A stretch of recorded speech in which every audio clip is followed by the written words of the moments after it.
Okay, so what we've got here is a Maserati Starter motor push button switch. I've just gone through the inside of it and cleaned the points on it. And this is a 10 amp load right here. So we can see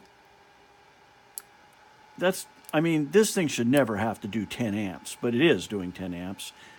Well, actually it's closer to 9, I think. 9 amps, 8.5. As it runs down. So once again, it's working. So that's all there is to it. We got it fixed. Thank you.